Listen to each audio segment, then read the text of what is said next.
Our next inductee will receive the Pioneer Award, which is provided annually to an individual who has been instrumental in the growth of the program. This year's honoree is former Director of Athletics, C. Donald Cook.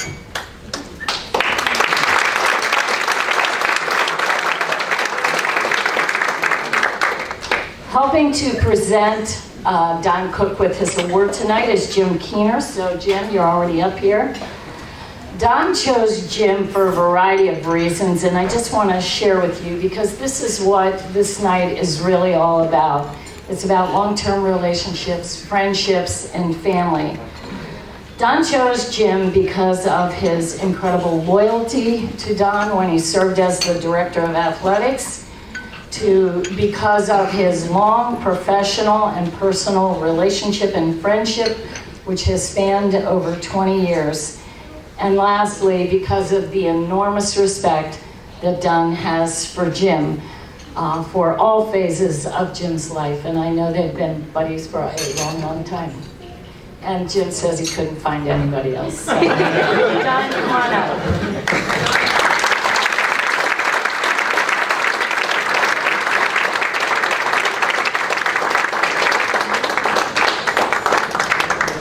Don Cook has spent 51 years, let me repeat that, 51 years committed to the ideals of intercollegiate athletics, including 6 years here at the University of Hartford, serving as its Director of Athletics from 1986 to 92.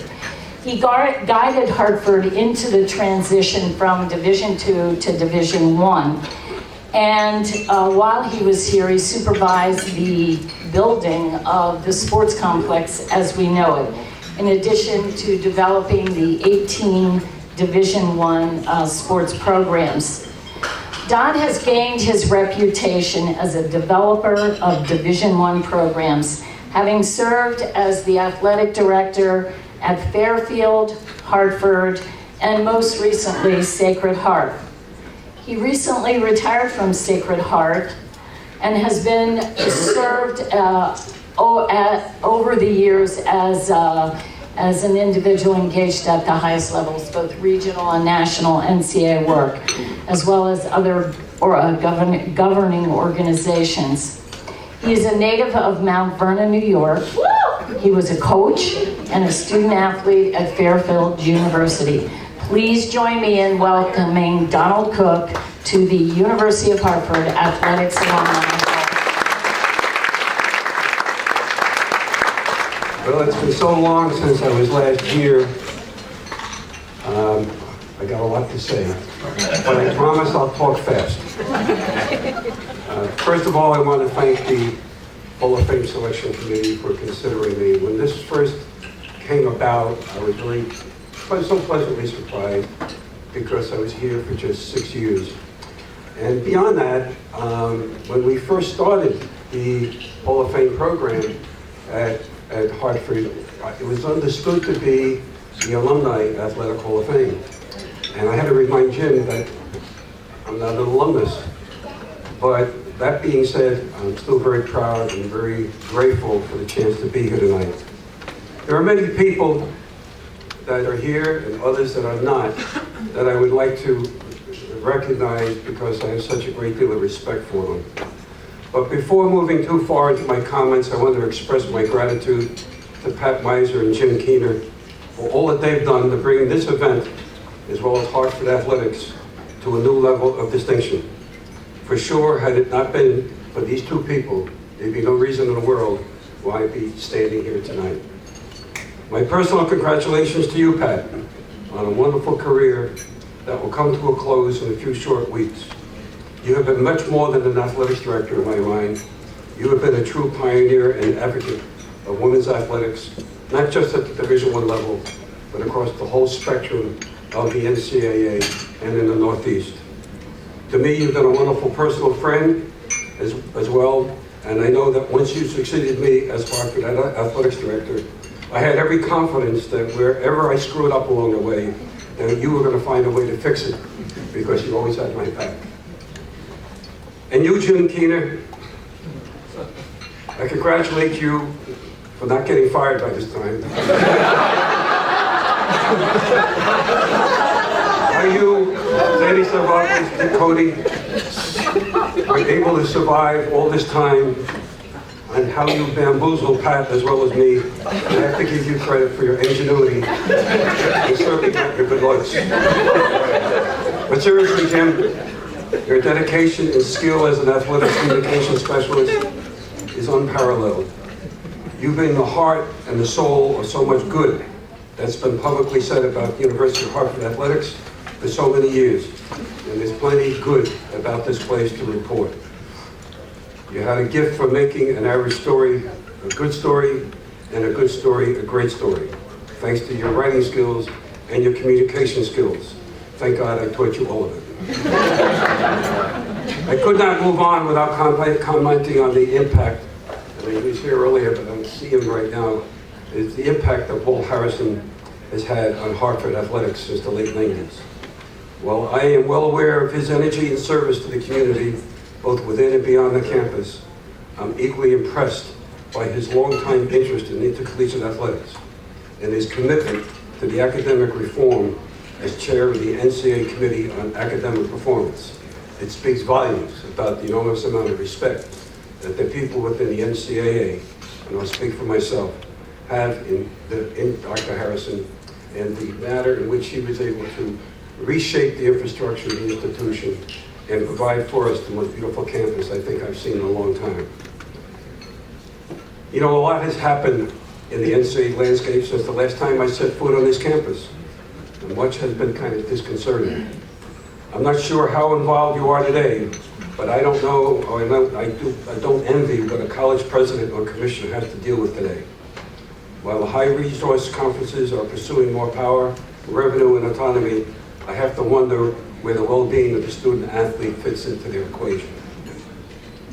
I promise from this point to keep my comments brief, which for those among you who remember my days here and had to listen to me at staff meetings, that's a pledge to believe when I'm finished. First, congratulations to my fellow Hall of Fame inductees, Kathy, Austin, Katerina, Jason, Erica, John. I haven't seen you, John, since you cut my class in 1988. Being honored with you tonight adds an additional measure of luster to this event. Now I'll try to do this in one breath. It begs the question that had it not been for many special people, most notably my family, starting with my fiancée Debbie, who I met following the passing of our spouses just a few years ago, as well as my sister Patty and brother-in-law Don Harrison. They have been with me every step of the way, and if it hadn't been for them, I would certainly be in a loony bin by now. And sadly, my son Christopher passed away just 3 weeks ago. He was more than my son. He was my best friend. But I know in the spirit, he's standing right alongside of me tonight, just as he did 2 weeks ago when I gave his eulogy.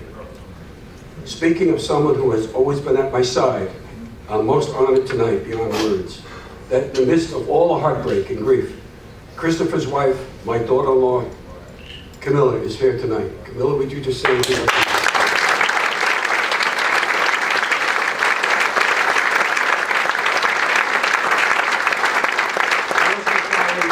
My daughter Courtney, who's a surgeon in maternal fetal medicine, could not be here. She's the director of fetal therapy at the Carolinas Medical Center in Charlotte, North Carolina. Having too many patients in the hospital made it impossible for her to get the coverage that she needed to join us tonight. Courtney had lost a lot of time at work in recent months because she took weekly flights to the New York Memorial Sloan Kettering to look after her brother. She slept in a chair at the end of his bed, week after week. No one could have been a better sister or medical advocate. The depth and breadth of her knowledge and grasp of oncology lingo was invaluable. Now, moving away from family, I want to thank my Sacred Heart University friends for being here tonight. Beginning with Jim Barquinero, who was my boss and senior vice president for many years at Sacred Heart. Joe Barroso, my men's soccer coach. Dave Bike, who many in the room know, recently retired as men's basketball coach and just had the Sacred Heart University basketball court named after him. Anthony Latina and his wife Jody. Anthony has been Dave's successor as men's basketball coach. And Dr. Gary Rose and his wife Lori. Gary was my long-time standing NCAA faculty athletic rep. Ed, you and he would have a lot in common. He's chair of the political science department at the university. Also, to my pleasant surprise, I want to thank Vivian Gombrich and her husband Bill for being here tonight. Vivian was my loyal secretary the entire time I was at the University of Hartford. And you, Ed Weinswig, thanks so much for being here tonight. You were a great friend, and you were my faculty athletic rep to the NCAA, and I'll never forget the time we had together and the friendship that we've enjoyed. And Andrea Miller, I hadn't seen Andrea until just tonight. Andrea was the student-athlete academic advisor when I was here, and I know she's gone on to bigger and better things with a more global responsibility in that same area for the University of Hartford. Andrea, it's so great to see you again. And I owe a special debt of gratitude for my college mentor, former athletics director at Fairfield University, George Blazaka, who took a chance in hiring a 24-year-old inexperienced baseball coach just after the Spanish-American War. I'll be forever indebted to George for pointing me in the right direction in those early days and for further trusting me to be his successor as Fairfield's athletic director in 1971, which happened to be an appointment that I've served as the first step in a 41-year career as a college athletics director at 3 wonderful universities. Each step of my journey has had its own special character, bringing into my life mentors and colleagues who taught me more than I could ever have imagined had I opted for another profession. Yet, as important as the competition seemed to have been, and probably thousands of them were, they're all a blur in contrast to the players I coached, the mentors for whom I learned, and the coaches and colleagues I was privileged to work with for mostly half a century. I'll be forever indebted to Jack Kaiser, current athletics director emeritus at St. John's University, who at 87 still goes to work every day from his nearby Flushing home. Jack guided me through many administrative potholes along the way. And a special thanks to my former players, some of whom have actually played right here. Jim had alluded to the fact that I was interim coach for a time in 1987. And many others of my Fairfield days who are already in their 60s, which gives me a scary thought to think about. I couldn't be more proud of those older guys because they returned to college in the late 60s following tours of military duty in Vietnam. And today they're successful doctors, scientists, educators, attorneys, and businessmen, but more importantly, they're good husbands and fathers. I'm going to close with 2 very brief remarks. One is a perspective that I learned over the years.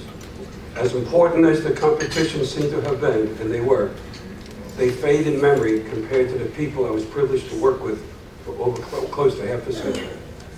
I always told my younger athletes to remember that the plaques fade and then tarnish and the trophies will break, but the people, the mentors, the coaches, and the professors who had educated them will remain indelibly in their memories forever. And finally, this is an unplanned, unanticipated footnote in light of recent personal events.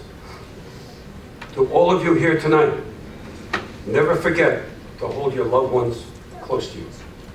Never let the mundane distract you from the cherished gift of family. It has often been said, and I quote, "Hang on to every moment. Before you know it, it will be gone." And sadly, I found out how accurate that statement was just a couple of weeks ago.